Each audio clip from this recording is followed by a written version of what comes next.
Hey, President Ott, how you doing? Can you hear me now? Yes, sir. Can you hear us? How you doing, President Ott? That sounds good. Sounding good. Well, somebody's got to be president of this country because I don't know how much longer Trump's going to be around with all the whole. Everybody's after him like that, man, looking for impeachment. Hey, but I appreciate you guys are coming back on the program. We had you on before, and it's great to see you guys tonight. We're so happy to be back. We had a lot of fun last time, and we're so excited about this time. Well, now, Kelly Lee, it can be fun, but we'll be paying our respects to the dead and the undead, and I got to find out what the difference of the two is. I mean, they could end up fighting it out, but yeah, people pass on, and then who knows where they go. Sometimes they don't go anywhere at all. But you guys have been involved with something called Phasma Paranormal. Michael, why don't you tell us how that or your organization there, you guys got started in that? Well, it started off watching those shows on TV, and we were a little skeptical, and we went out and tried it ourselves, and darn if we weren't getting voices and stuff on the recorder. So we decided, that we wanted to get involved in this, and we approached it from a little bit of a different twist. We wanted to bring in our faith into this. There's a lot of people involved in the paranormal that bring a lot of weird stuff into it. We wanted to turn it back into the kind of a Christian idea. So you saw some things going on. You started getting responses. Yeah, actually, the first time we went out, it was early on a Saturday morning, and my husband stopped at the grave of a soldier and asked how he died. And when we got back to the house, we got a EVP, or electronic voice phenomena, that said somebody said fever. Well, I was able to confirm later on with the relative of that soldier that he did die from fever, which we didn't have any knowledge of beforehand. So you guys are sitting around. You say, hey, let's go to the graveyard, or let's go. I mean, how did that come? I want to know the very root. You just say, hey, I got a great idea. How did that go? Pretty much like that. We watch all those shows, and we decided that it couldn't be real. We just had to go see for ourselves, and we went that one Saturday, and we got hooked from that point on. What time was it when you went there? About 8 o'clock on a beautiful sunny South Carolina morning. A beautiful sunny South Carolina morning? Yeah. Wow. Well, I thought spooks only came out at night. No, if a place is haunted, it's haunted 24/7. We actually have got some of our best evidence in the morning and afternoon. The nighttime's just more creepy, and it makes for better television. Well, I always wondered why that is. That when you talk about in the dark, that's when they come out. And I kind of agree with you. If they're there, they're there. But maybe they play upon the idea that, people are scared of the dark, and maybe somehow there's some kind of energy that they get from people who have a fear of the dark, and then they can manifest. But you said they can manifest in the light. Absolutely. And we do think that they play on emotion. We believe emotion has a big part of what they're attracted to. That, and we also believe the vibrations are big, and that's where all the radio waves come in with the devices that they use, and EMF detectors. Mm-hmm. What are your favorite equipment to use? Really, just for me, it would just be my senses.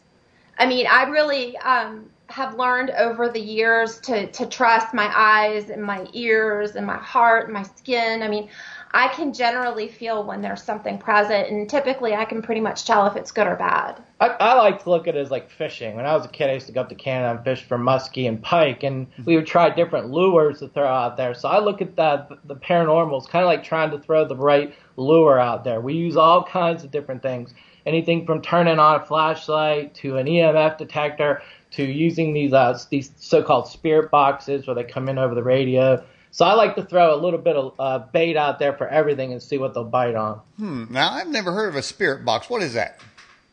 All right, a spirit box is the idea. Both Tesla and Edison wrote in their papers that they had a theory that spirits could talk through the radio. In fact, the word radio, which Tesla got credit for inventing, Nikola Tesla, comes from a Forfark term, which means rado, which literally means vehicle of souls. Both of those gentlemen believed that spirits could communicate through radio devices, but each one of them didn't see any profit in it, so they kind of abandoned that idea. But they both wrote papers about it. Mm-hmm. So about what I want to use the word entity. What do you guys describe them? Well, I mean, there's several things that we've run into over the years, the vast majority of which are ghosts or entities, and these are human spirits. These are spirits that once walked the earth like you and I, passed on. A lot of times they don't know they're passed on, which is why we believe that they're still here. There are also demons, which are non-human entities or non-human spirits. And, you know, there might be even some more stuff out there that we haven't quite figured out yet. Okay, well, that's the generalization. And you say the ghosts are demon spirits, or are they people that haven't passed on that are not demons? Is there a difference? Yeah, there's demons, which are non-human spirits, okay. And then there's ghosts, which are human spirits. They're completely different. Have you met both? Yeah, we actually have. We investigated today what we believe to be something called the Hat Man, and that is a demon that we were dealing with today. Well, I'll tell you what, there's a hat demon in D.C. by the name of Congresswoman Fred Freaka. Was that a setup? Did you guys know I was going to go there? Because, I mean, Fred Freaka Wilson, man, she looked like a walking demon right there, ugly as hell anyway. But anyway, she got a hat. Anything that ugly yet. Okay. I was going to say batshit ugly, but I can't say that on a program because. But anyway, so all right. So we got ghosts, which are human. Now, is it that they have? They don't know that they're dead, and they're kind of hanging around. What's going on with that?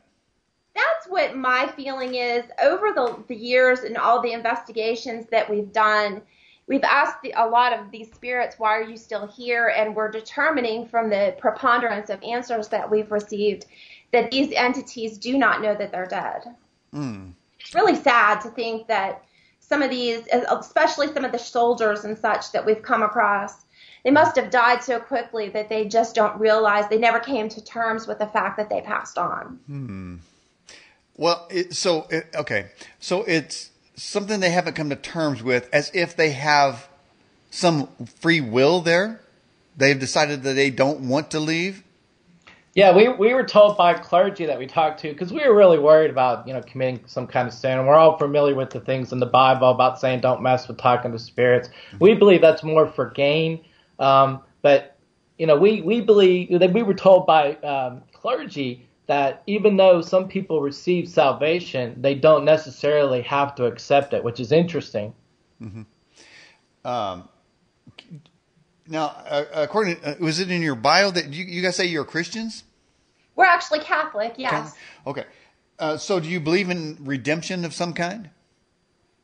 Absolutely. We believe in redemption. We believe that, like most Christians, that Jesus died for our sins on the cross. And so we believe in that. Okay.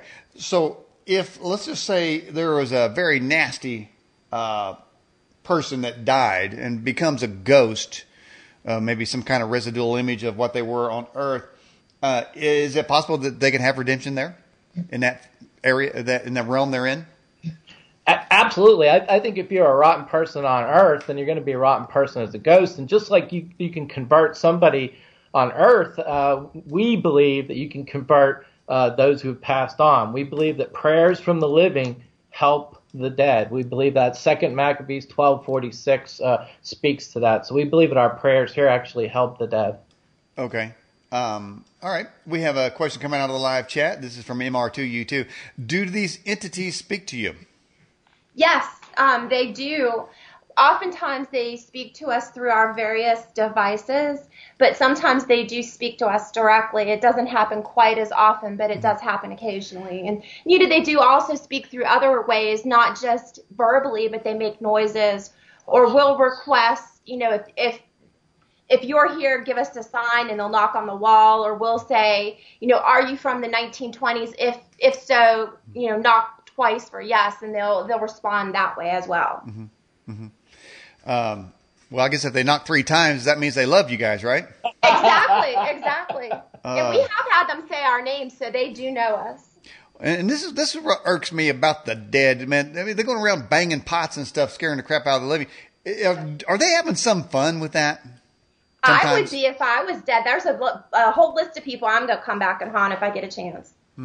Well, as a cowboy, when I pass on, I'm going to go and rope some of these dopes and see what can happen. All right, that's the sort of the human, but now the demon spirits. It sounds like you end up messing with them. That can't be a good outcome with that. Well, it's always touchy, when the living are enmeshed with the demonic. Mm-hmm.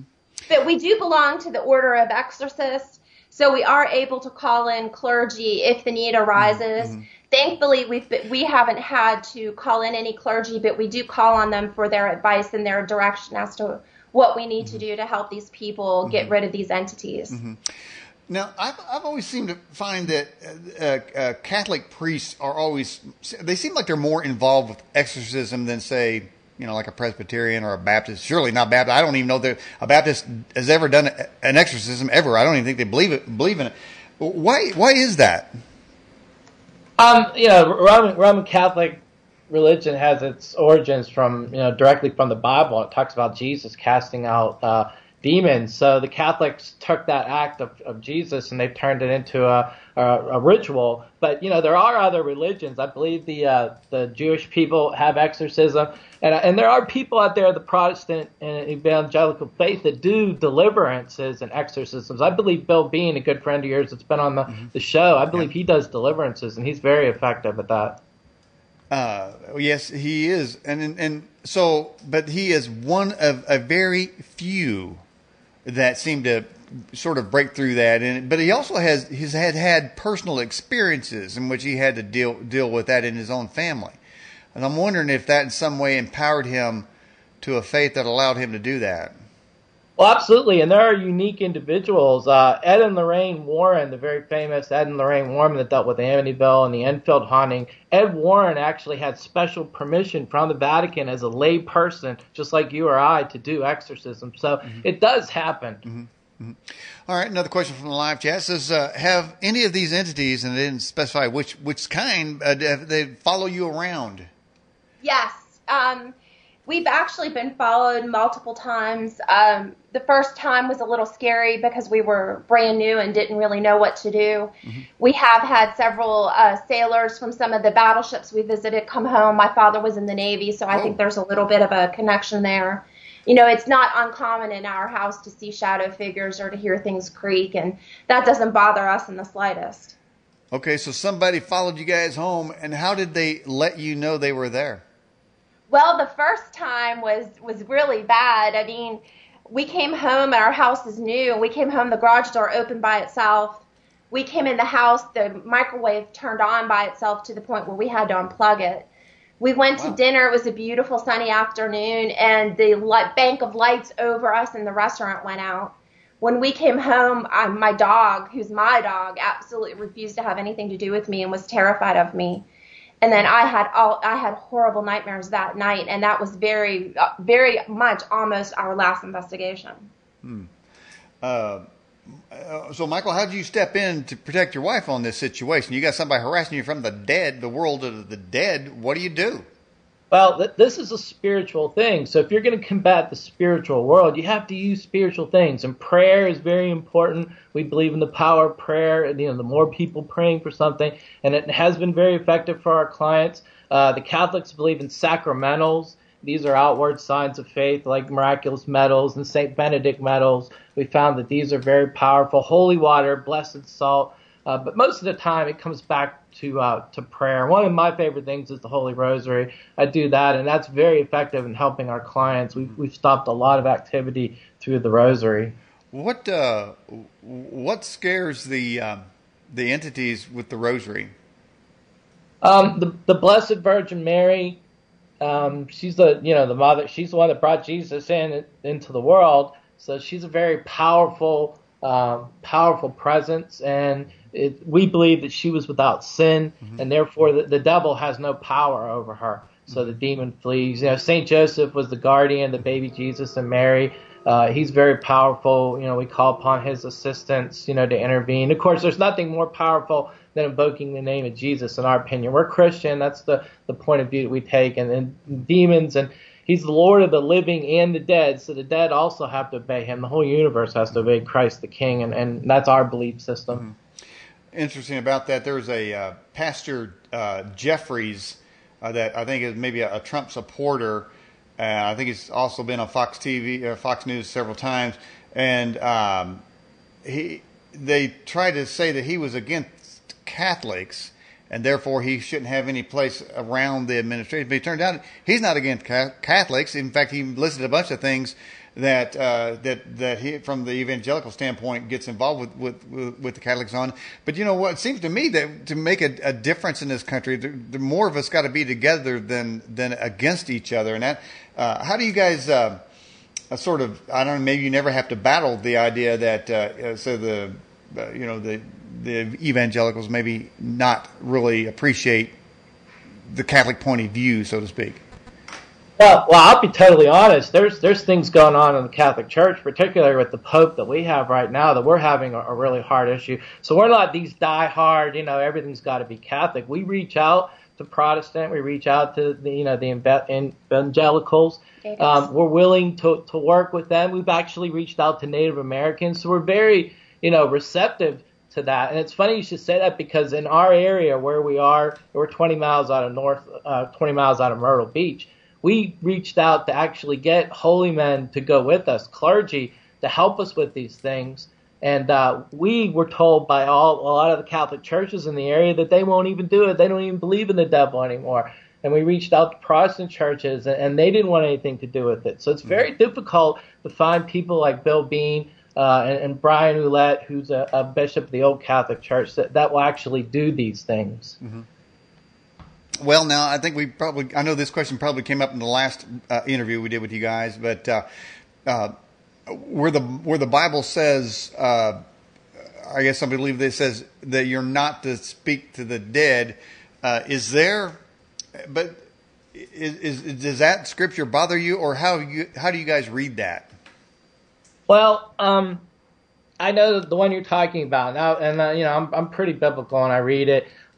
I've read a lot of different interpretations. There's thousands of Bibles up there. The original text came from Hebrew and from Greek. And I believe they're referring to speaking to spirits for gain. So we're really careful not to incur any kind of gain. We really don't want the fame. We've turned down any kind of TV shows. We really don't want the attention. We certainly don't accept money. We don't ask these spirits for knowledge, to play the lottery, or who's going to win the next election. Trump, but, and in the Bible it talks about discerning spirits. So if there's a discerning spirit being given to Christians, that means that if you're discerning, there must be good and bad spirits out there. Mm-hmm. And we're there for the good ones. We want to try to help their souls. And we also want to be there for the living. We want to keep them steered in the right direction, keep them away from any kind of witchcraft or something, lead them down the wrong road. And that's us. Well, another thing is the Bible itself says that the Bible should interpret it. You should interpret it as line upon line, precept upon precept. So I haven't really followed that through, but I didn't do my homework good enough. But I think there are scriptures that actually where people have talked to the dead in the Bible. So there's evidence that people have. But here's the thing on that, and that's a big sticking point with some people, and that is the same person that may make that claim, that say, okay, well, it's in the Bible and you're not supposed to do it. They may also say, have a Christmas tree. Well, it plainly says in the Bible that you're not to go in the forest, chop down a tree, bring it into your house and nail it down and put silver and gold on it. So one could say, hey, you're judging me by saying that scripture tells you to this, but this scripture is telling you to do that, and you're not doing it. So, people of faith can go back and forth with these things and attack each other, and then they shut conversations off. I think there must be something to learn from dealing with spirits. In fact, where the Bible says that the things in the spiritual world are more real than the things that can be seen. So, if we were to, and we're going to end up going to that spiritual place to begin with, maybe there's something we can learn about the spiritual world that can help us in our walk on this earth while we're alive. Well, absolutely. The one scene I'm thinking of is the Transfiguration, where Jesus is actually seen talking to Moses and Elijah. Now, they weren't in heaven because he hadn't gone to heaven yet, and they certainly weren't in hell. So he was conversing with spirits, with ghosts. And we know that Moses and Elijah were good people. We basically follow one policy. We constantly ask that God shows us his will. If he wants us to do this, we're going to do this. We want to try to give glory to God. We want to try to save as many souls as we can. We want to fortify people's faith. That people start to lose faith. If we can show them the spiritual world, maybe that'll increase their faith a little bit in that world you're talking about, President. And the last thing, we want to do, like I said, is we want to always make sure that we're glorifying God. These are miracles that he's presenting for us. So we want to make sure that we give him the glory, not us. In hospice, there are many testimonies that the person that's in hospice sees their relatives. I've talked to people in hospitals directly, and they say that is a very common occurrence. And many times that you can actually see the person in hospice talking to somebody. So would somebody who says, hey, you're not supposed to talk to the dead, would they go in that hospice room and say, hey, you're violating a scripture? I mean, there has to be, these kind of statements have to be thought out before it's used as a narrative to attack somebody's belief system, I guess, or understanding of what is allowed and what is not allowed. But the other thing of it is when it comes to things that are allowed and not allowed, every church, probably in every Catholic church too as well, and synagogue, each one has different rules. The Amish have different rules. Everybody has different rules. It depends on where you go to what that rule is. So there may be some places that say, we don't see a problem with you, say going to the graveyard and whatever. I mean, you're saved and you're God's in your heart and you're trying to make a difference in whatever field you're in. And so I just get tired of the battles that people have against others.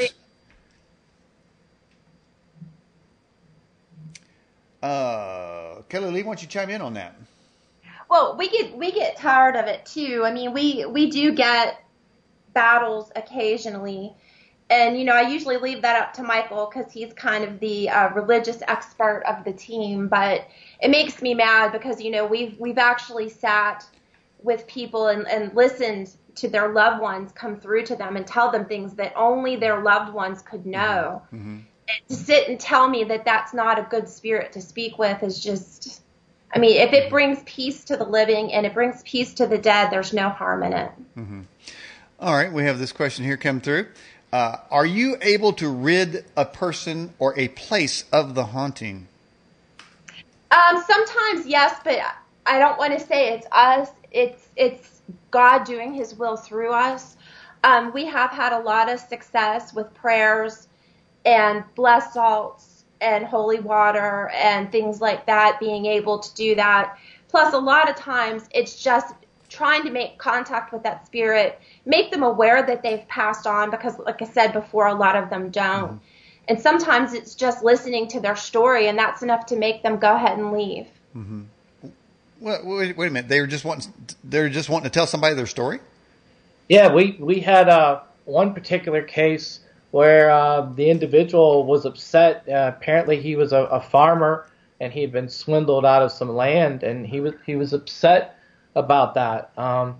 So we convinced them that it was okay. There was better land going where he was. We commended him to Jesus, and we said, you need to leave this go. You'll be much happier where you're going. And it's a very powerful thing when they decide that they're going to let go of whatever it is that's holding them here, all that emotion. Mm-hmm. So you say that if somebody comes and says something nice, gives somebody peace.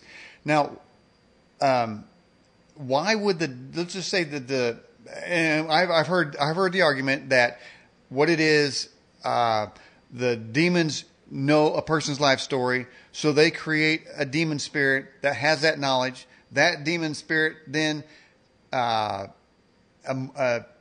transfigures into the deceased relative and then tells them something about their life, which confirms to them that this is indeed their relative. How do you address that? Well, that's why you constantly have to test. You constantly have to make sure, is this trying to control you? Is this for God's glory? We're constantly giving it over to Jesus. We're trying to make sure that there isn't something out there. That Jesus is the light. He's going to burn through any deceit out there and falsity. So we're constantly, keeping this in his ballpark, so to speak. And you're constantly testing. I mean, is this spirit trying to gain something? Is it trying to help you lose your faith in some way? Or is it out there trying to do something good? Is it trying to put someone at peace? Is it fortifying someone's faith? Is it glorifying God? So we're constantly testing, and we are very aware of that. And I'm not going to say that we're perfect and we always get it right, but we're always on a lookout, for that trickster demon out there that might be trying to, put someone into idolatry or to make someone, more greedy or something like that. So we're constantly testing. Okay, well, let me ask you something. I'm rephrasing a question that came through the Fast Blast because I don't want to create a unnecessary conflict or controversy that even I wouldn't go to. But my question, or that question then is, can statues be haunted? Oh, well, just about anything can be haunted technically, but what it is these spirits attached to various things. Say that you're attached to a pocket watch your papa gave you. It may be the attachment is so much that when you die, you kind of stay with the pocket watch. So thereby, when somebody else gets the pocket watch, they themselves are haunted. And it sounds weird, but we have seen this with people that buy a lot of antiques. They end up bringing home multiple entities, and we have worked a couple cases like that. Now, I have heard that too as well. Now, I guess the statues comment was only made because statues seem to be in the news these days, but we had a guest on, and I don't know if it was you guys or not, but somebody said on this show that they went into a room with dolls, and those dolls turned and looked at them. Now, that sounds like multiple demons or something. I'm not sure that Aunt Gertrude was in one of those dolls. Seems to me it was something pretty freaky. So is it possible that they can animate dolls and say, like, you have one in your room and say, could it possibly get up and start walking around at night and scaring the crap out of people? We've never seen anything like that, ever.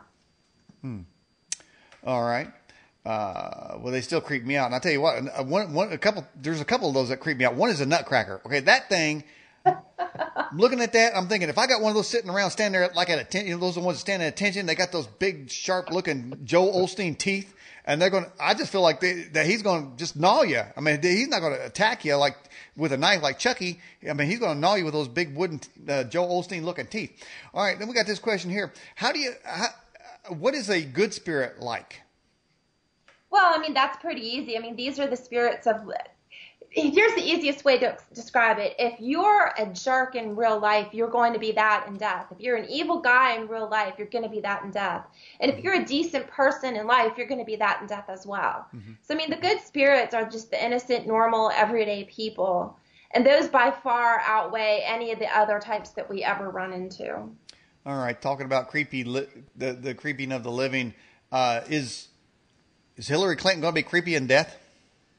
Well, she's already creepy. I can't imagine how much more creepy. I think that might verge on the demon side there. Well, I agree. I definitely agree with you on that one there. But I mean, she is haunting the living, and it sounds to me like sometimes the dead may be better. It might be easier to deal with the dead than some of the creepy living people. All right, here's a question from Cleet out of the live chat. Should you go toward the light or avoid the lights? And I guess he's talking about a near-death experience. Oh, I would always accept heaven. Heaven is unbelievable. Eyes not seen nor ears heard. I mean, I would encourage anyone to always go. It's always going to be better when it comes to Jesus in heaven. There's no doubt. Head towards that light. I mean, everything else will work out here on the planet. Don't stick around and stay behind. Go to the light. Mm-hmm. Now, some people claim in near-death experiences that when they go on the other side, they get a life review. Have you guys come across any of that research? No, but I've read, in some of the paranormal circuits, and I believe, again, that's God's way of letting somebody see how important their life is and to go back and try to turn it into something valuable. So. Okay. Another question. Have any of these spirits ever acknowledged Jesus as a person or a God or anything else? Yeah, we've gotten spirits say Jesus a few times. We've gotten spirits to say Mary. So I think some of them are aware of it, but I also think that some of them have such an overriding need to stay behind to protect a loved one or to come back and give a message. You know, that they feel like, and you know, all things are possible with God. That's what we believe. I mean, who's to say that God's not giving some of these spirits the grace to come back and help some of these living people? We hear the stories about them, warning them not to get on the planes and things like that. So. The next question is from live chat with the avatar name of Gravedigger. It says, why are some people never bothered by spirits?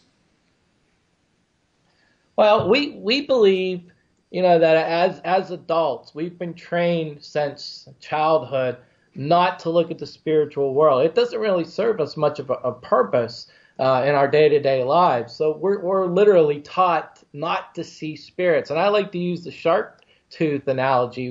We used to love to go to the beach here with my daughter, and we'd look for shark's teeth. Well, we could never find the darn things. We were constantly looking, never find them. We'd see people come by and say, hey, look at the shark's teeth. We could never find them. The very first time my daughter found a shark's tooth and then we found them, we saw them everywhere. So the spiritual world's kind of like that. We're taught not to see it.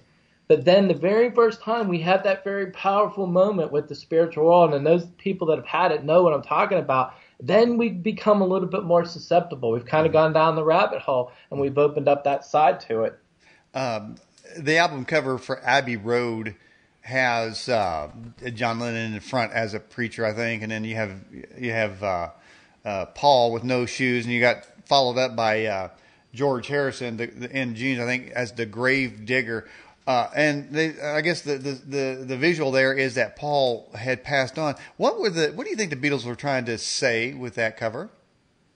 I think that was I'm a big Beatle fan, and Led Zeppelin, Pink Floyd, and I think a lot of them were trying to get the entertainment value there, and that was a big thing to try to say that they sold their souls to the devil and try to create these controversies, the backwards music. It sold albums. So I think a lot of them did it for the entertainment value, just to kind of get people interested in that. Yeah. Is Rush one of you guys' groups?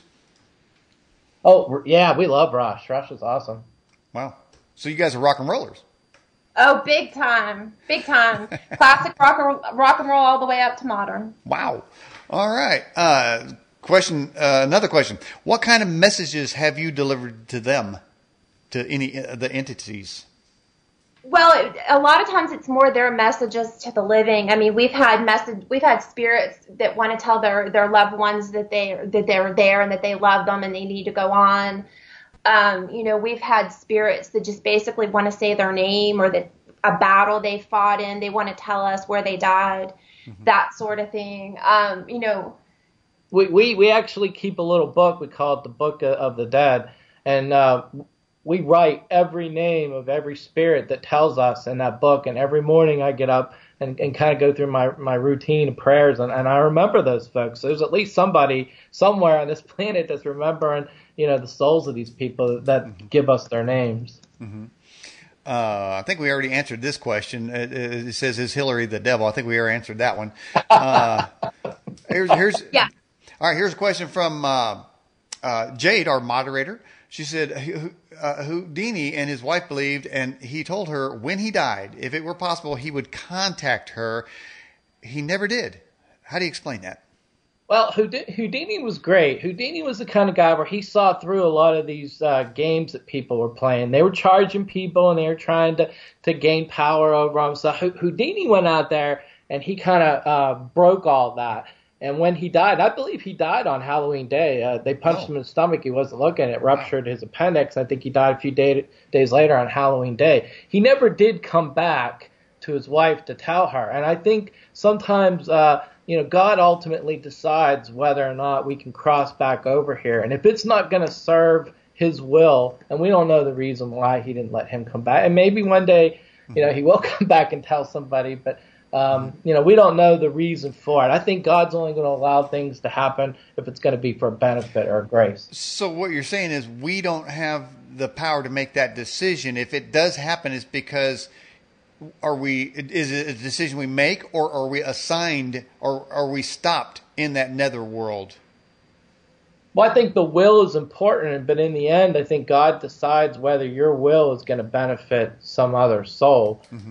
I think these people that are having spiritual events, I think they need to look at it from this point of view. They're being given a privilege to see that there is another world, And if there is another world, they need to be thinking about, how to get there and make themselves okay in that world. So I think God lets people see spirits to fortify their faith, is what we believe anyway. Mm-hmm. All right. Doug White out of the live chat asks this question. What's the deal with ET aliens? Aliens are not our specialty, so I wouldn't be able to answer that. Well, I was fascinated with aliens when I was very young, and I had a stepfather whose brother was in the U.S. Air Force, and he told him that there was more to the alien thing. Mm-hmm. I literally, when I grew up in Pittsburgh, PA, I literally saw something and came in and told my mom, and it was in the Pittsburgh Press the next day. My mom said she was flying on an airplane and she saw a UFO approach the wing. These are all people I know wouldn't put me on for a story. But personally, when I look up there, with so many cameras and everything up there, and my final question on the alien thing is, what's their motive for staying hidden? Why would they not just come out and let us know that they're here? That's the thing that bothers me about aliens. Mm-hmm. All right, another question. Why are you able to hear the spirits and the loved one of the spirit can't? Well, that's not always the case, but when it is the case, a lot of times it's just the fact that we have good equipment that we're able to use to make contact with these spirits. Mm-hmm. And sometimes it's just the fact that, the person that is listening isn't quite as perceptive. We've been doing this for a long time, and I think it's honed some of our abilities to be able to hear them where other people might not be able to. Okay, so is it a skill that can be learned, or you actually get better at it? I think you do get better at it, but I don't believe it's something that's learned. I truly believe it's a gift that God's given to us. I believe He leads us to our various cases. Every case we end up taking, and the vast majority of our work now is private cases. Mm-hmm. It seems like we were sent there for a specific reason, and it always seems like we were led to this person to do a specific thing that we're usually able to do through God's, will and through His power. All right. So you guys look at it almost as a calling. It's more of a ministry, truthfully. A ministry. Well, I don't think one person should disparage another person's ministry, especially if you feel like God called you, because if somebody doesn't believe that, then they need to take issue with God and know the mind of God and the will of God, and obviously sometimes God gets out of their box and they don't like it. And I try not to put God in a box myself. I guess in past I probably have. Typically he's a cowboy. He likes Stetson hats, and he listens to the same music I do, and he reads the same books. That's how most of us view God. Everything that we do seems to parallel with how we project God. So I learned quickly that God's not like that. Absolutely. You cannot fathom. Here we are, we're the finite trying to figure out the infinite. We can only observe Him and His qualities. That's the most we can do. We can't even fathom what's going on. He is so far above us. Mm-hmm. As Catholics, are you acknowledged by the Church or used by the Church? Yes, we actually do have contacts with the Archdiocese here. They have made contact with us so that we can work with them in the event that an exorcism is necessary. Because what would happen is they would send us in initially to do the investigation and try to make any determination as to whether there is something paranormal going on, or if perhaps there's other things. Because, in the case of exorcisms, a lot of times it's more mental illness and drugs and that sort of thing. It's very rare that there's actually something really paranormal going on. Do drugs allow people to see into that realm? No, that verges into the mental illness area, I believe. And so when you find that you're dealing with mental illness more than you're dealing with an actual haunting, how do you explain that to the person that's needing help? Well, you really can't for the most part. That's when you have to kind of rely on the family members. Mm-hmm. And sometimes we've had a couple cases, there was just nothing we could do because the person was mentally ill. We suggested that they needed to reach out to some mental health professionals, and they just wouldn't. So, we can't make people go to the doctor if they don't want to. Yeah, but having said that, we do keep those people on our prayers, and I think that's powerful. If you got someone every day praying for you, I think that's going to benefit you, spiritually. Mm-hmm. Mm-hmm.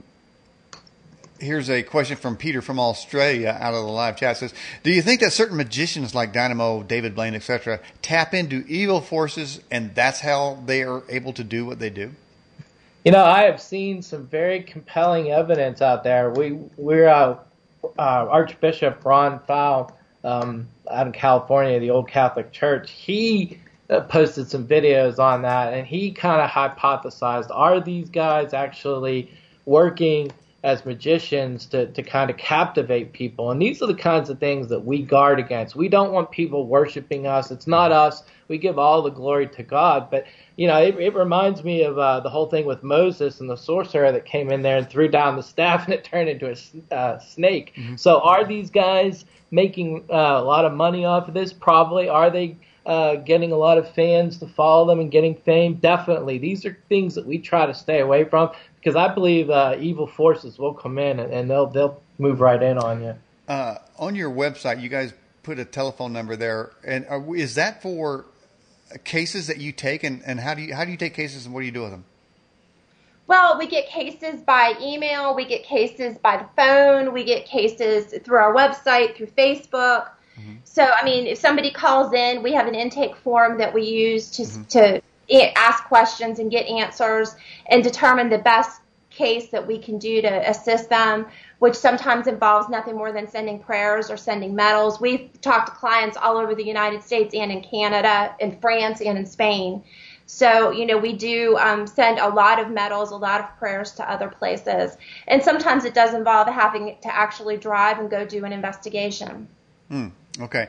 So if somebody has a haunting, then they can go there and do you travel to them, or you do it over the phone? How do you do it when it's from another state?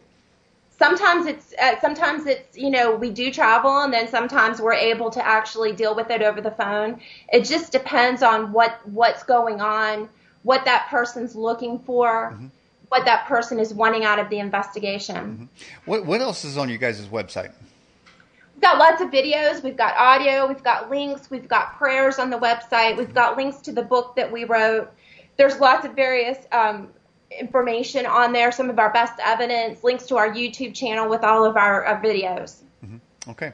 All right, well, we're right near the top of the hour. So what is that website? Give that out right now. It's www.phasmaparanormal.com. Okay. All right, you guys just stay in the line. We'll turn it down. We'll be back in about 5 minutes. Okay, thank you. All right, everybody, you're watching and or listening to the Edge television broadcast. On our Newsmaker line, we have Kelly Lee and Michael Brosky from Phasma Paranormal. If you'd like to see this video again, it'll begin to replay in our main player. We'll put it up in our YouTube channel, our TuneIn radio playlist, and podcast it as well. We're going to take a 5-minute break. We'll be right back. Now let's go back to our Newsmaker line and welcome back Kelly Lee and Michael Brosky. Guys, welcome back. Hey. Well, I'll tell you what, we were talking about the undead in the first hour. So I see somebody putting in the live chat, somebody's looking pretty undead.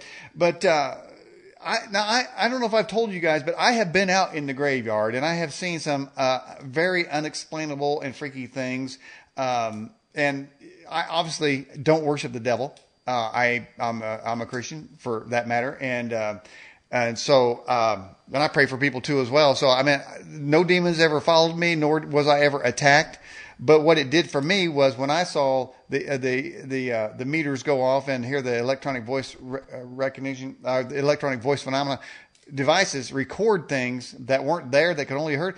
To me, that just strengthened my view that there is a spiritual world. And frankly, I became more spiritually attuned to what's going on around me. I totally agree 100%. And, another thing when we go into the graveyards is we just don't hunt for spirits. We go and we take pictures of these beautiful statues in these old cemeteries that are being defaced by these rotten son of a guns who are taking them down. We photograph them, just the beautiful tombstones and the messages. There's a lot of our military out there who aren't remembered, and we go and we kind of pay tribute to them and, remember them. So it's just not about ghosts for us. We like to go to the cemetery and, remember the people and look at the beautiful statues there. Question on the live chat says, have the number of paranormal cases been increasing? Yes.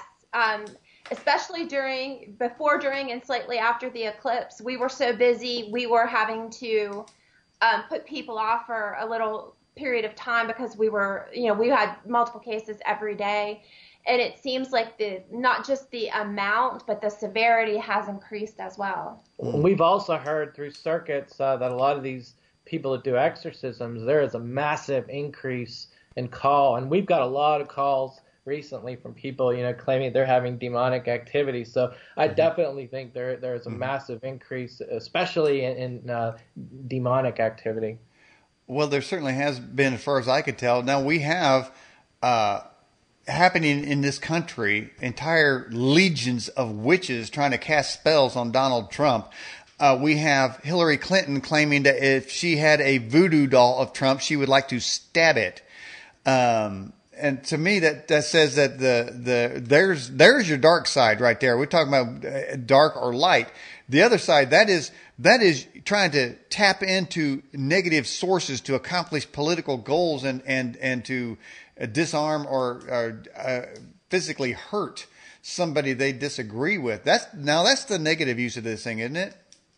Absolutely, and that's part of the reason why we feel so called to do this, is because if we don't put an alternative paranormal group out there, and some of these people with the evil that you're talking about, if they get a hold of some of these folks, they're going to lead them down the wrong path. The devil's going to take them over. So we say it's got to be, if it's not us, who then? So we feel like we better get out there and try to turn this back to Jesus and our belief system. Through the hundreds of interviews that I've done, I do obviously come across people that deal. I don't want to say in the paranormal. There's another word. I guess they claim to be spiritual, or they write books of maybe things they've learned or whatever, spiritual things. And when I get to the questioning of, have you ever had a spiritual, have you ever seen a ghost, or have you had a supernatural experience happen to you? When they tell me no, then I'm thinking, well, okay, why are you on the show? Really, I need a thought bubble that says, why are you on the show? Because you're talking about those kinds of things. So I want, I myself have experienced it, and I would gather that everyone in the live chat has experienced something, whether it's a shadow person, seen a ghost, heard a voice, something moved, maybe something was on a table. You went and it was there. It's always there. Then you go back and it's not there. So people have had things like that. And to me, those are the more sensitive spiritual people. Those are the people I really gravitate toward. If somebody's not had any experience, then I almost consider them spiritually dead in some way. And I don't mean to disparage them. And it's really kind of to me, it's almost a pitiful thing.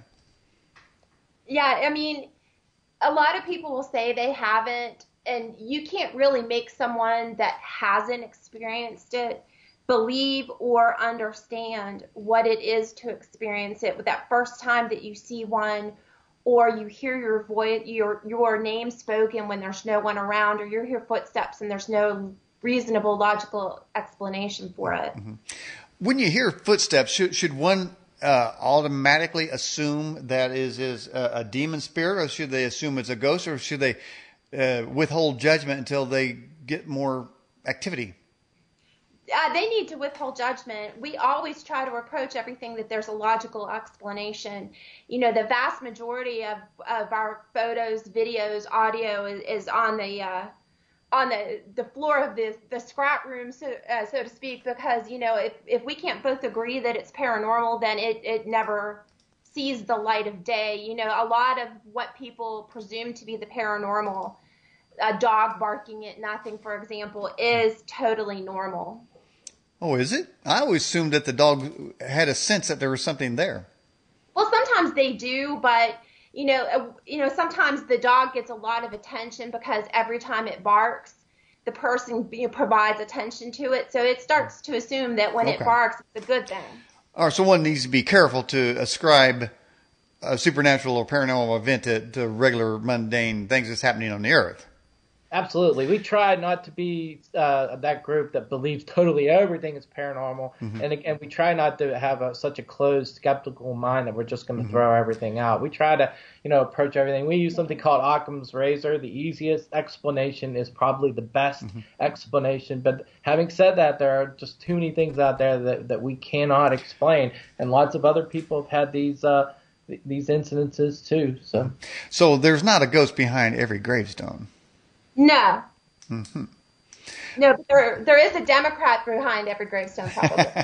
Well, there definitely, man. If you know Hillary, chances are you're going to have a gravestone sooner or later. But all right. Boy, wouldn't you like to talk to all the ghosts that she's created, huh? Well, I saw a political cartoon the other day, and she was pushing on a door, and all these skeletons were falling out. She was pushing it to close it, and she was yelling over to Bill, saying, "I told you to get a bigger closet." You know, but the skeletons of the Clintons just don't stop coming out, man. And I said in my ranting points, there's this FBI informant who has the goods on Russia colluding with the Democrat National Committee and the Clinton Foundation with the transfer of millions of dollars, $500,000 for speaking fee, 20% of our uranium was traded for that. You know, there's that FBI informant, man. He's gonna be. I think he's going to commit suicide. I mean, I don't see how they can even let him out. But let's just say that he does. Now he's got this information. Should somebody go to his grave and ask? Well, that's exactly a reason why a spirit would stay behind. If there's something very powerful that they had to say and get off their chest, they will stay behind. We have heard of law enforcement that do work with people who consult the dead, and they have received, tips from people that have led to the solving of crimes. Mm-hmm. So it's interesting. Mm-hmm. Yeah, one of the most phenomenal events in Indiana's history was this haunting up in Gary, Indiana. I may have mentioned in the last show, but evidently these kids were possessed, and the Child Protection Services went there and saw some kid walk up the wall backwards. And then somebody from one of the paranormal shows actually bought that house because it was so haunted. But what makes a house haunted more than is it always a traumatic event, or is it always on top of a Indian mound, or what is a geographical point of a spirit that they would want to go there or hang out there continually? Well, it's not really geographical so much as it is spirits, we believe, are usually attached to a person, place, or thing. But when you say place, it may not be geographical so much as the feeling of home, if that makes any sense. Mm-hmm. Mm-hmm. All right. Question come in. It says, what type of equipment do you use to contact the spirits? To contact and talk with them, it can get as simple as just a tap on the wall, 1 for yes, 2 for no. It could be as simple as using a little EMF detector. These are things that electricians take around with them just to measure current. And a lot of people believe that spirits can manipulate those EMFs. So again, you can have them manipulate this EMF.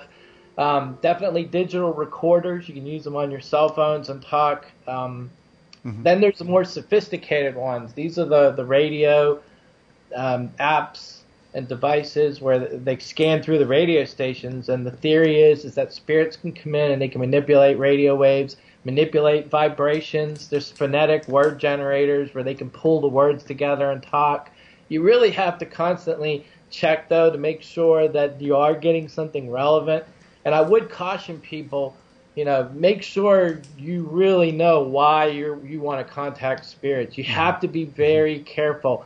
Because if you go in there with the wrong intent, you're going to end up with something bad. And that's something that we're always very careful. We're always turning our thoughts back to, is this the right thing to do? Would God want us to do this? So that's what I would caution people. Does the use of sage, salt, holy water really make a difference in a haunted place? Well, we don't use sage. We do use cedar instead because there are biblical references for that. But yes. Wait a minute, what's that? We don't use sage. We use cedar because there are biblical references. Yes, sir. The boat that Jesus was in when the storm was there and he calmed the storm. Mm-hmm. Supposedly that boat was made out of cedar. So there are references that maybe when Jesus calmed the storm, he can calm the spirits with that cedar of that boat that he was in. On the Sea of Galilee. Interesting. I've always liked cedar smell. Maybe I've been a spiritual person my whole life. Who knows? A question: are you accredited in some way by the Catholic Church, Kelly? I wouldn't say accredited, but we do work with the archdiocese, and they can call on us whenever they need us. So we do have a relationship there. Mm-hmm. And we also are members of the International Order of Exorcists and the Paranormal Warriors of St. Michael. Mm-hmm. And those are both Catholic organizations to assist with demonic entities and things like that. Okay. Well, since the biblical reference says that God commanded people to raise the dead and to cast out demons and heal the sick, if somebody says to you guys, hey, you're talking to the dead, or you're exorcising demons, whatever, would you ever turn around and say, how many demons have you cast out of people? That's very tricky. I mean, I don't want to say that an average person couldn't do it. We don't know what God is, what kind of grace God is going to put on them. Again, it comes down to motive and intent. What are you trying to gain? Are you trying to get some kind of selfish thing out of this? Or are you trying to benefit and genuinely have somebody's, good intention in mind? So I think it's really intent. Mm-hmm. I have a graphic in my background. It says Voices of the Dead, Poetry from Phasma Paranormal. Is there poetry with the dead? Well, that's a very special book. My husband is a poet, and he wrote all of those poems about the individual places we were, and it features original photography from me. Oh man, that sounds awesome. So what? Since you guys obviously haven't sent me a copy, I will send you one. You email me your address, and I'll put one in the mail for you on Monday. Okay, very good. Is there a poem you can read? I'll have to go get one. All right, Kelly, you go get it, and Michael explain.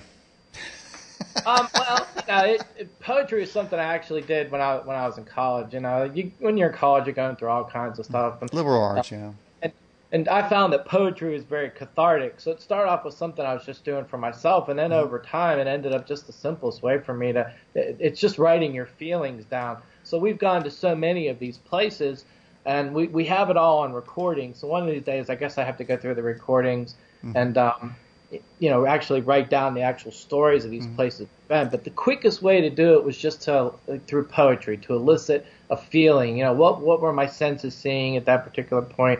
What was the emotion going on? Mm-hmm. So that's why I went to poetry. Mm-hmm. So you're a poet and you know it. Well, not a professional one. I'm a very amateur one, to say the least. In the first hour I was mentioning how that we kind of believe that God is in our, almost maybe made in our belief system. But I can say that being a cowboy, obviously I'm a cowboy, ride horses, whatnot. The Bible says in the book of Revelation that Jesus is going to come back on a big white horse. So right there. Don't know where I'm going with that, but it sounded good. Yeah, absolutely. So you really want me to read one of these? Yeah. Well, I mean, as long as it's short, so we get back to the conversation. Okay.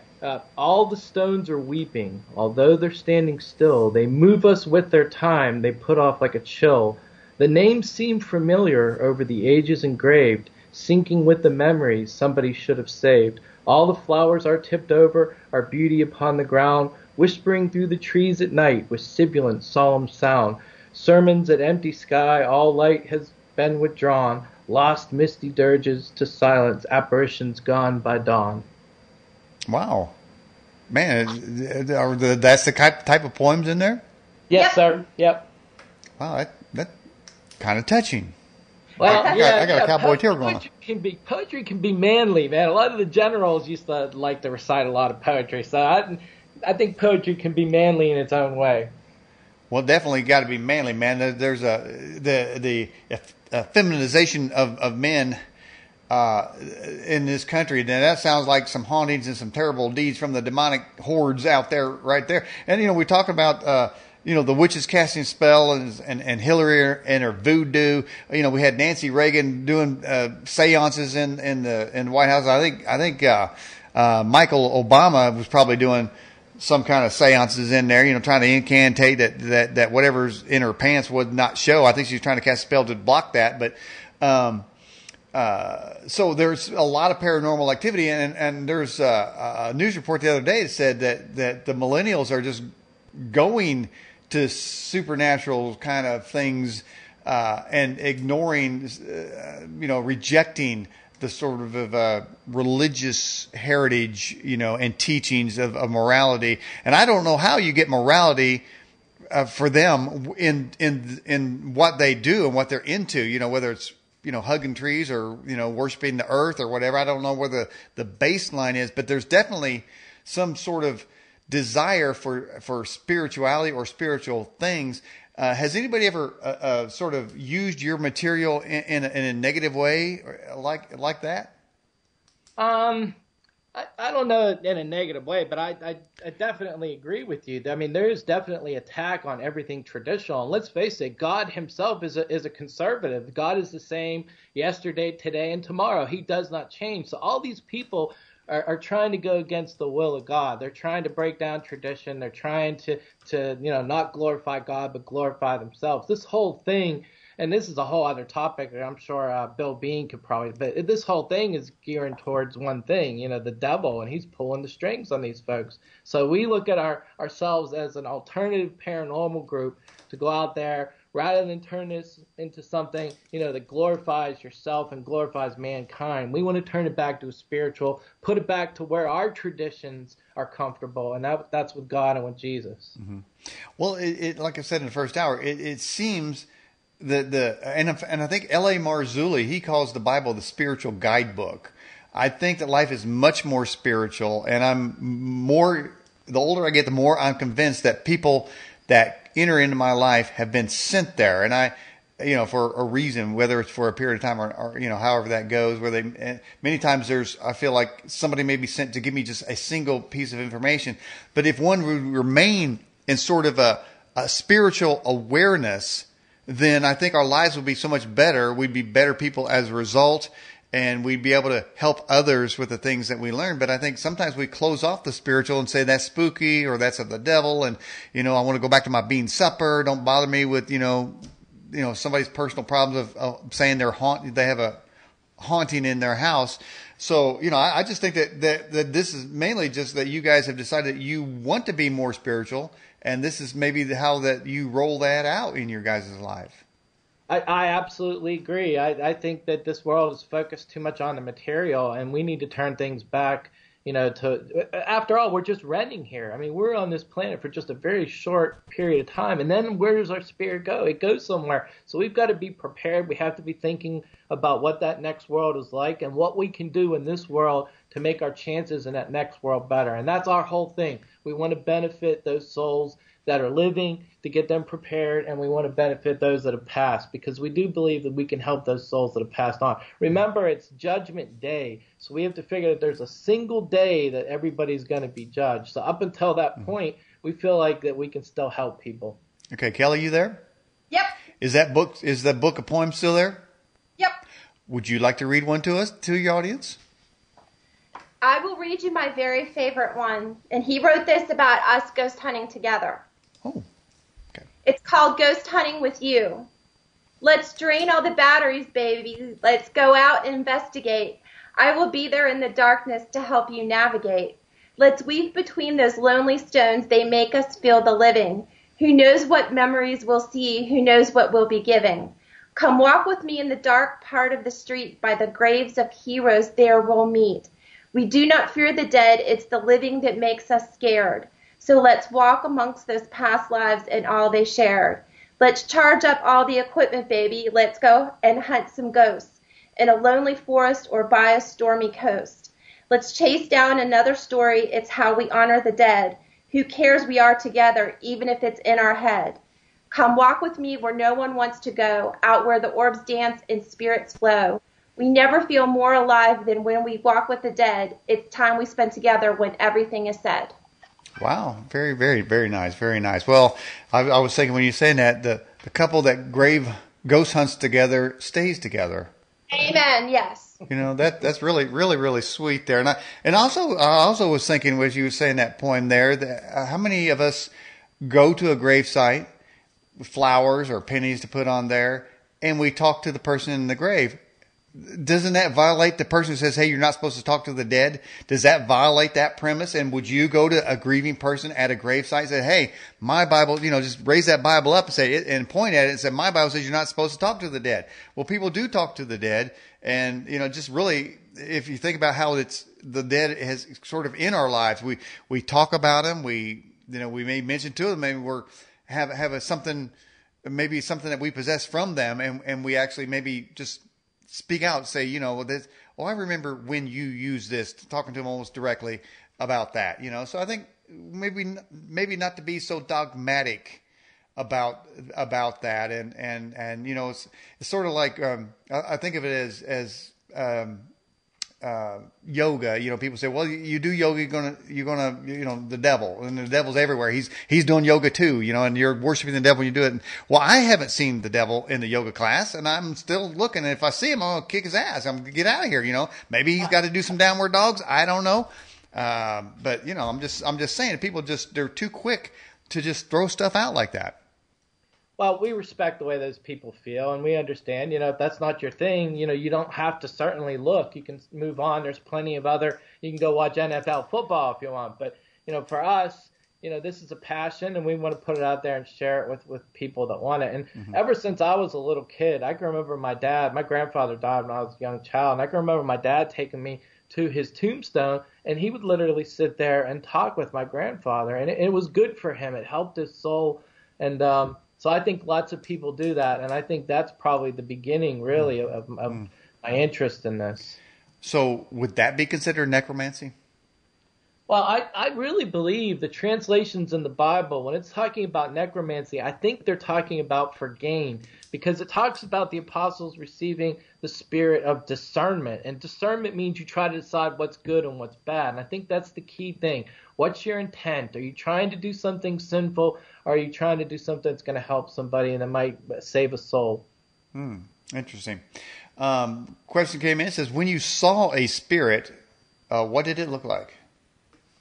Well, the coolest one I think I saw was a Revolutionary War soldier, and he was dressed in full patriot garb, and he looked just as normal as a regular person standing there. If we hadn't been in a graveyard and I hadn't been looking that way and saw him literally just phase in and then phase back out again, I would have thought he was some type of reenactor. The most spookiest thing I ever seen like that, something like that. I was standing, and people watched the show for a long time would have probably heard this story. But I was standing, and I looked up, and I saw two angels. They're battling it out. They were like wrestling, and one was clearly a good angel, and one was like a demonic spirit. And I was just looking at it, and I said, "What is going on here?" And so, that wasn't necromancy, but definitely whatever in the spiritual world. For my view, maybe, I guess, alone, I saw what I saw. And so that's why I said in the first hour, how many people would say that they've seen things like, spiritual things. And it sounds like you are just looking at a different sort of level. But let me ask you there, Michael, and I've asked other people, I want to know, do these spirits like hanging out in the closet at night? We do have them come back. They're interested because we have very great respect for law enforcement and military, and when we go to the cemeteries, we always pay a visit to these, and I think they know that we have that respect. So occasionally we will get spirits come back, and you can hear them knocking on the walls, you can hear them walking, and we tell them, it's okay. Move on. You can go to the light. We commend them to Jesus, and that's what we hope. We hope that they don't hang out. We don't encourage them to do it, and it doesn't happen all the time, but it does happen. Jesus commanded. He said, "Raise the dead, heal the sick," and he certainly raised the dead. In order to raise the dead, don't you have to talk to them?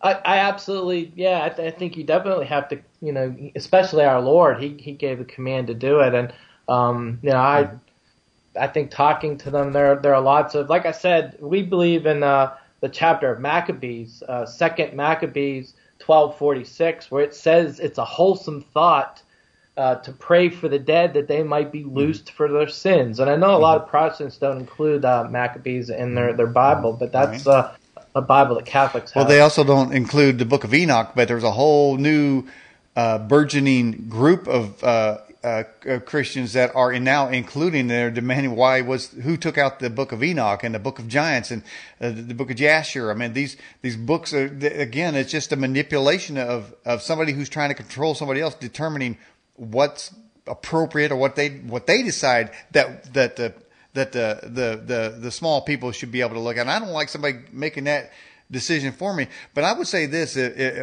when my time comes, and I'm in the casket, I'm wanting somebody with a lot of faith just to reach on in there and command me to come back to life. See if I do. Why not? I don't know about that. I don't know about that, but you're certainly in our prayers every day. And, if you check out before us, you'll have at least 2 people praying for you, President. All right. We'll get that information to you, man. So come on down wherever that is. I'm sure it'd be open casket and just command me, come on, get back to it. Here's a question. It says, it's kind of hard to read. It says, wonders if the guests are familiar with the Mandela effect on the Bible. Oh, well, that's definitely a question for, Bill Bean is a man of faith, and he's the guy you want to talk to about the Bible when you want really serious questions about the Bible. He can quote verses to you. He's just an awesome guy. I listen to Bill Bean. I think he's an awesome guy. I think he's a fantastic man, and we pray for him. And I really believe what he's talking about, the Mandela effect, is true. I believe that there are forces out there that are trying to destroy Christianity, and part of that is trying to go in there and change the Word of God. And the other part of it is to get Christians to fight amongst themselves so that nobody can gather together to fight the forces of hell out there. Absolutely. Which has been an effort of this show for all these many years, is trying to get people just to say, okay, well, for instance, for some, it may appear that I've endorsed everything you guys say and everything you guys believe. But what I'm simply doing is just asking questions and see if you guys come up with plausible answers to those questions, like I do every other guest, and if I feel like there's a hole needs to be punched in that, then I may kind of sneak that in there with it. But in general, I want to know people's stories. I want to know what they experienced, and I feel like if we can gather some information from other people's experiences, then we can be a more well-rounded person. But what I have learned is not to be so quick to dismiss everybody's experience from my own dogmatic point of view. And usually because I know my own point of view changes over time. So how can I just say for sure, there are certain immovable facts I believe in my life, in my experience that will never change. But beyond that, beyond that few, then it's pretty open, to see what's out there and what's going on.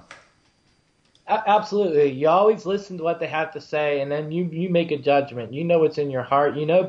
By their fruits, they'll reveal themselves. And then you have to make a decision. Does that fit with your belief system or does it not? And, that's the important thing. You listen, and then you make a decision based on your belief system. I heard somebody saying in the political realm, they're saying that people, the way the country is now, that people will go to their news source of the voices that they agree with. And I do that, but I also go to sources I vehemently disagree with so I can hear what they got to say. I want to know what they think. I want to know how they came to believe what they do. And if the more I know, the more I'll be able to sort of relate to that side when I meet them. I totally agree with you. When I was younger, I did the same thing. I went and I read up on a lot of other religions. I kind of delved into the occult a little bit. I wanted to know about this whole thing, Satanism. So, I wasn't certainly embracing it, but I wanted to know what the deal was with it, because if you're going to battle something, you've got to know about it. Mm-hmm. Mm-hmm. Well, if anybody's fearful from what you guys say, it's because they've been pretty much taught to be fearful. They've been taught somebody's point of view.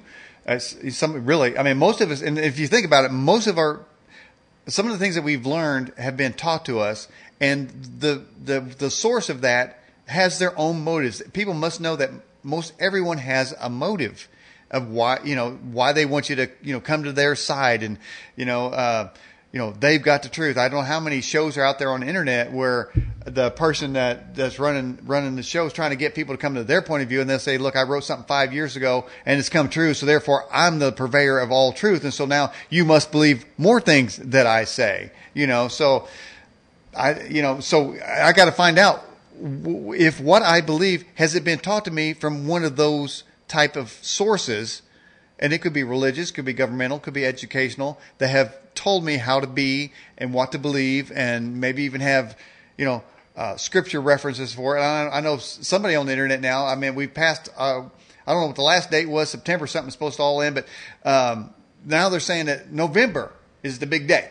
There's someday in November, it's all going down, and people need to arm up and, get ready for the end of it. But I'm thinking, okay, we're going to have somebody, are they really doing the date thing again? Yeah, that's definitely fear, and there's a lot of people out there that will prey upon fear. They'll use that to get what they want, and I totally agree with you. That you do have to listen to other things. You do have to at least hear it out and make your own decision. And don't get us wrong, we're not trying to say that people should go out and do what we do, but the fact of the matter remains, there are hundreds and hundreds of people out there that are having experiences and they don't know what to do, and we're a place for them to turn, to tell us their stories, to maybe give them a little bit of guidance. Instead of turning them into any kind of weird voodoo or crazy stuff, we can maybe steer them a little bit back to something that in our opinion is sound. Well, I definitely, my deflector shield definitely comes up when somebody says, God wouldn't allow that, and God doesn't like that. Okay, as soon as somebody says that, then my deflector shield comes up. Somebody put in the live chat, they said November 34th is it, that's it. So you guys are ready? Hey, what are you guys working on now? What are you guys doing right now? What's that? What's your future? Well, we've been working on a specially created that we made a portal device. And we're also working on our second book and doing a lot of private investigations. Like I said, we had a huge one today, as a matter of fact. Okay. Do you guys, when you say get into writing books, do you ever have supernatural experiences? Do you feel like you had an epiphany or something, or all of a sudden you got something that is beyond yourself, and you say, "Wow, I just got this"? Well, it's funny you should say that, because I go back and I read a lot of those poems, and I like, did I really write that? So sometimes I think the Holy Spirit does act through you. I know some people will call it a muse, but I like to think that it's the Holy Spirit. And you look back on it and you think, well, did it help me write that? And so I think there's a little bit to say to that. Mm-hmm. Kelly, what's your view of the supernatural world? Well, I mean, I think there's just so much more out there than we've seen. Mm-hmm. It's hard to explain. I mean, we've had such profound experiences and seen and done some crazy, amazing things that I can't even really put it into words, but it's definitely something that's become a part of our lives. Mm-hmm. Have you guys had fun doing this? Oh my gosh, yes. We love it. Yeah, it's certainly brought us closer together. It's something that we both enjoy doing. We're spending time together. We're out there, in beautiful places, just beautiful places. If you ever walk through Bonaventure or Oakdale and Wilmington, some of these cemeteries are just amazing. It's just incredible. So, we really enjoy it. It's a passion of ours. What is it about spirits sometimes that if you have electronic equipment, they drain the battery? Do they really need? Are they doing that for fun, like a poltergeist, or do they really are they really able to get the power out? Oh no, we can attest to their abilities to empty batteries. We spend hours and hours and hours charging equipment, and we'll have batteries that typically last 4 to 6 hours. We'll step into a haunted location and in 30 minutes, it's just absolutely dead. People in the field actually theorize that they draw energy off of that, and that's what helps them create a form. A lot of times you'll see them in the form of an orb, because in math, that's the easiest form for energy to take is a sphere. So that's why a lot of people see them in the form of a sphere. Mm-hmm. Have you ever experienced any animals that you feel may have a demonic spirit or any kind of spirit? Oh, well, never a demonic spirit, no.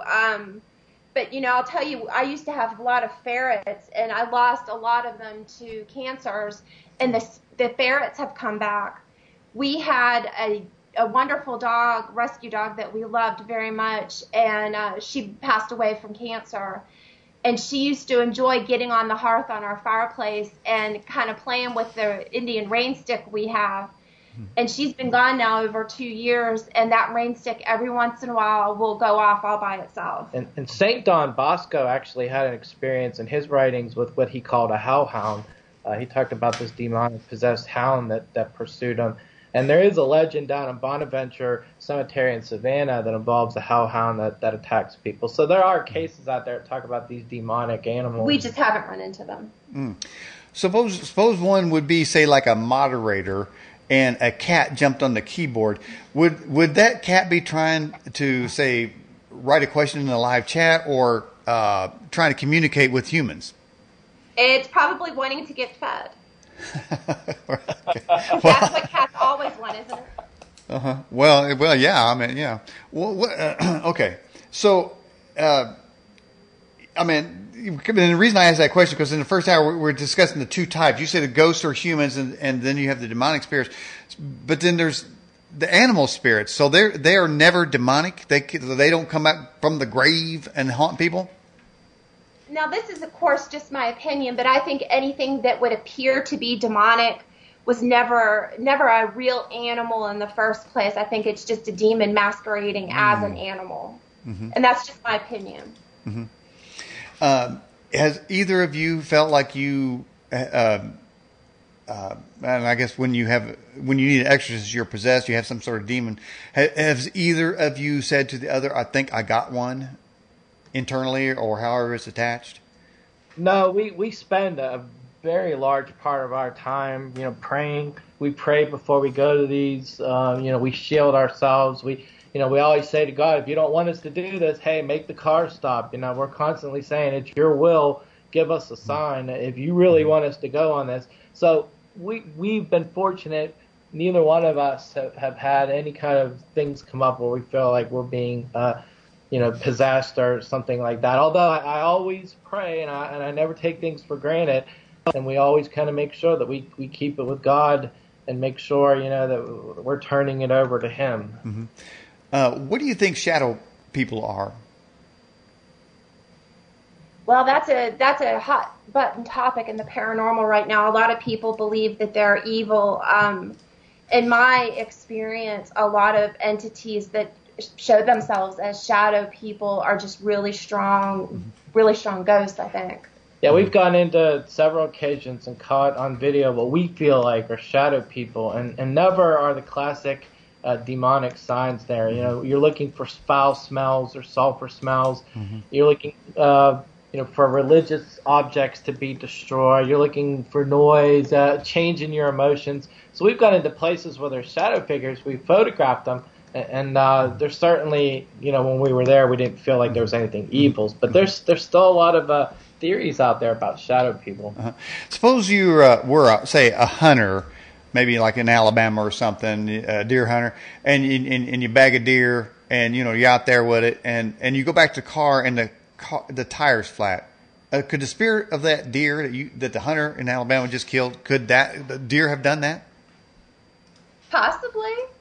You don't know. Anything's possible. I know a lot of our friends in the Native American culture, believe that animal spirits are powerful and that they'll interact like that to teach lessons to people. Mm-hmm. We personally haven't encountered anything like that, but we talk to people that do believe that. Mm-hmm. Is a poltergeist normally going to be a demonic spirit or a human ghost? That's a whole different thing right there. I've been studying these things and trying to figure out what's going on with them, and I believe from all the research that I've done that these poltergeists are actually psychic manifestations of prepubescent teenage girls. All of the hormones and such rushing through those little bodies, I think it's all telekinesis, and I really don't believe that there's any entities, human or otherwise, going on. I think it's all just the little girl causing it. Really, little girls? Well, how come boys can't be just as mischievous? Boys are just as mischievous. It's the hormones. you should have seen what I did when I was a kid. I nearly blew up the science lab, man. They told me that you take a little bit of glycerin and a little bit of nitrate and put them together, and you got this little flame. Oh, that was cute. So I waited till lunch hour, and then I got a lot of glycerin and a lot of phosphate where it was, put it together, and I had a flamethrower coming out of a big jar, man. You know, so we can be pretty mischievous too.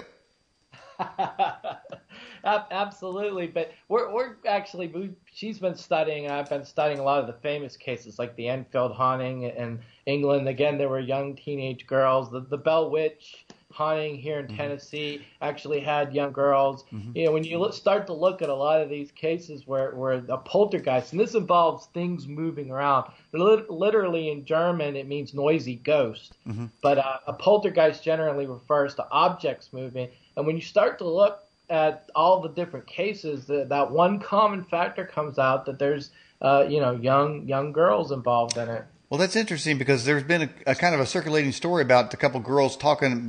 They said that they saw Slender Man. So I don't know what was going on with that. Have you guys ever heard of Slender Man? We've heard stories on the internet about Slender Man. We're dealing right now with somebody called the Hat Man. We've already been to 2 or 3 cases. We were just at one today where we believe the Hat. This is an individual that's appearing as a shadow figure with a hat, and he seems to prey on young girls. So that's very interesting, and we wonder if maybe there's a relationship between Slender Man and Hat Man. What is it about clowns that is so freaky? I hate them, man. They're scary as crap. I'm just saying, man. They bother me, but I don't think Michael likes them much. I think it has to do with the changing of the form. It's just like Halloween's coming up, and a lot of people put on the mask, and apparently they put on the mask to simulate the battle between good and evil. But when you don that mask or you put makeup on, you're literally becoming another form.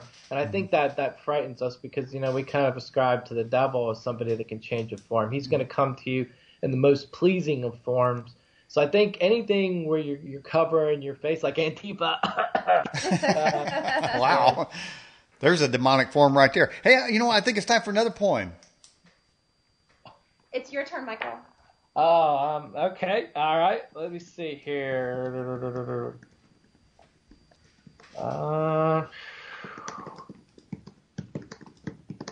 Okay. Trying to find a short one. I'm sorry. Most of his poems are pretty long. Okay. I heard Poe's Annabelle Lee haunts here, and Lavinia Fisher likewise. We are not sure what we think we saw that drifted by, but much to our surprise, ghosts wrapped in the overgrown greenness must surround themselves with life once more, drift as mist between flowering plants, lost names that faded stones once wore. I am sure at dusk, when the gates lock, those strange lights hover around their stones and reminisce about their past lives when the bell clock of Charleston tones. Wow. So these poems come to you after you do it, after you ghost hunt at a place, and then you just write it down?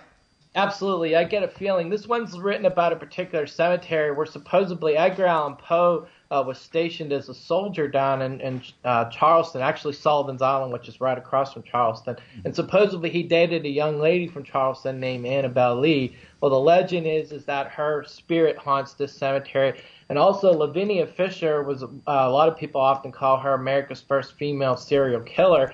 She was hung at the old city jail there, and there are kind of little secrets that perhaps she's buried there. But this is the most overgrown cemetery you've ever seen, and it's just absolutely stunning and beautiful in a haunted town of Charleston. So rather than, say, go to an opera or something, you guys go to the graveyard. Exactly. We go to the graveyard every chance we get. Don't want to get too personal here. Well, I guess I do really. But I mean, you guys ever do you ever have any, say, romantic interludes in the graveyard?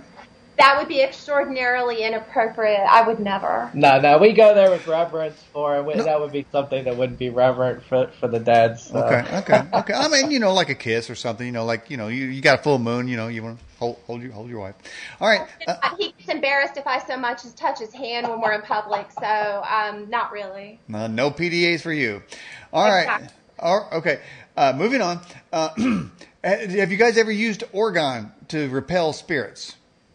We do have organites at home. I don't know if they repel spirits, but, you know, I had an undiagnosed stomach ailment for about 5 years, and I was extraordinarily sick. I almost died. Mm-hmm. And I started using the pink Himalayan sea salt lamp, and I started putting 2 different organites beside the bed, and I don't know what to say, if it's coincidence or what, but between all of that and some frequent glasses of red wine, I seem to have cured myself. Okay. Wow. Oh, you know, just to be fair, I had a romantic interlude at a Tractor Supply. Okay, I don't know. I don't know whether it was the chickens that were, you know, the baby chickens they had. Is there something going on, you know, with the coon traps? You know, the mealworms for I don't know. Something just come over me, and I kind of forgot where I was, and I'm glad there wasn't video. So, hey, listen, guys. So we are getting near the end of the broadcast. So I want to know what can people find at your website? How they get a hold of you? What can you do for them? Okay, well, you can go to Facebook, and we're under Phasma Paranormal, and that's PHASMA. We're located at www.phasmaparanormal.com. We're on YouTube at www.youtube.com/phasmaparanormal.com. You can email us at phasmaparanormal@gmail.com. On our website, we do have links to all of our social media. There's a button you can click that will let you text me, or you can email. There's a million different ways. Whether you're in South Carolina or whether you're in France, we'll find a way to help you. Awesome. Well, Kelly Lee and Michael Brosky, it's been great to have you back on the show. Can we have you on again sometime? As often as you want us, we would love to be on with you. Okay, man. Let me tell you, President Ott, we love you. Keep doing what you're doing, and send our regards to Miss Susan. We sure will. Thank you guys for coming on the program. Thank you. Thank you for having us. It's an honor. You bet. Bye-bye. Bye. Bye. All right, everybody. That was Kelly Lee and Michael Brosky of Phasma Paranormal. Well, if you ever get involved with the undead, maybe you can, I don't know, if you have an undead who comes back to life, are they dead or alive? I don't know. But there's a lot of that going on out there. And if you notice, we snuck in the anti-fob, man. You talk about demons walking the earth. Those aren't dead spirits. They're just nasty spirits. Next week, we're going to have with us L.A. Marzulli talking about elongated skulls. And my friends, if you got a big old skull and you dead, maybe you couldn't carry that big skull around. We'll find out next week with our guest, L.A. Marzulli, here on The Edge, ranting on the Edge program. If you have missed any of this program, it will be up on our YouTube channel. It will also be in our TuneIn Radio playlist. We'll podcast it as well. And then there you go. You can also follow me on Twitter and Facebook and Instagram as well. Don't forget to subscribe to our YouTube channel as well. 2 weeks, we're going to have with us back Russ Dizdar, and we're going to be talking about program multiples and talk about a group of demons that's getting to rise up against the humans. He'll tell us all about it. This Russ Dizdar in 2 weeks. 3 weeks, Jonathan Gray going back in time to ancient technology. So we cover it all in the Edge format and way that we do. All right, Daniel Ott for The Edge. Bye-bye.